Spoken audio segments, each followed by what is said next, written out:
Welcome back to C's Listening Room. For those who are new, which is probably most of you, just a little recap. I'm C. I've got a large CD collection.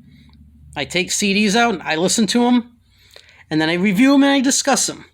What I like about them, if I think that the overall packaging works, if I think it's a good album, what it reminds me of, basic discussion, nothing earth-shattering, just entertainment. And today, that CD collection has grown by a few titles because I went into Windsor, Ontario. I live in the Detroit area, a suburb of Detroit.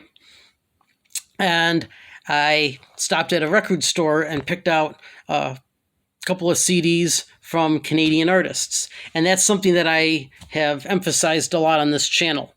Because a lot of these Canadian artists are not well known to US audiences. Some of these CDs were never distributed in the US. And so one thing I like to do is kind of promote music that most people are not aware of, that they don't know exists, that they probably would not ever be aware of otherwise. So in addition to reviewing CDs that I own, I also like to promote and expose acts that probably would not get any attention otherwise. Now, I know I don't have any viewers on this channel, but one day maybe it'll explode and I'll have a whole bunch of people watching me and they'll go back and rediscover these kind of lost albums from Canada that I've heard on some of the border stations coming in on my side of the river, and they'll say, "Hey, that sounds like a good album. I'm going to have to check that out." So there's probably going to be quite a bit of that coming up in the future because I've got a couple new albums to listen to and hopefully review. This one's not going to take too long. It's a brief discussion of one of them. The Lucky Ones from Pride Tiger. 4-piece out of British Columbia. However, the album was recorded in the US. It was recorded in California. This is not an indie band. This is not an independent. This is on EMI Music Canada. So it's a fairly large label. It's also not really, it's not the kind of music that I typically own from a Canadian band. A lot of the stuff that I own is more of an alternative type sound. Small label, contemporary band. These guys are a bit more of a traditional hard rock band. They have a real 70s sound to them. The guitar playing does. The guitarist has his tone and everything is, it makes it obvious he's probably been listening to a lot of classic rock, maybe some southern rock, maybe some blues rock, but he's definitely got that 70s sound figured out pretty well. What I like about the album is actually the bass playing. There's some great bass grooves on this album that just kind of move it along really quickly, really nicely.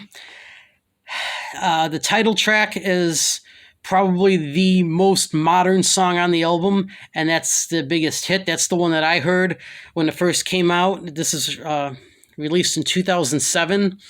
When I first heard this on one of the Canadian radio stations, it would have been, 06 or 07. I really liked the title track, and so when I saw this at the store, it was an easy purchase. I'm like, okay, I know who these guys are. I know that song. This is probably going to be a good one. Wasn't what I was expecting. I was expecting to be kind of a more modern, alternative sounding album, but it's actually a good homage to old classic rock with a modern twist. So if you're into that stuff, if you like the old-fashioned style, the blues rock, the southern rock, that guitar sound and style, and you're into the old-fashioned hard rock, then this might be worth searching out. I thought this was really good. I don't think there's a weak track on this album. I think this is a solid album. I think it sounds great. Packaging on it, it's a little misleading from the beginning. From the cover, it looks like an alternative album to me. This looks like it would be like an indie rock. It doesn't look like it would be really a hard rock album. This looks more like it's kind of a fold out like that. cardboard cover. It looks more like an alternative album, but it sounds more like a classic influenced hard rock album, really. I like it. Very traditional sounding, classic sounding. Not a bad song on this album. I give this one 4 out of 5. So that's my short, brief review of Pride Tiger, The Lucky Ones. This was a good purchase. I'm definitely going to be listening to this one again in the near future. So stay tuned, and I'll have a couple more coming up a little later on. But this is my first installment of my Canadian stash of August 2023. So, Pride Tiger, The Lucky Ones, 4 out of 5 stars.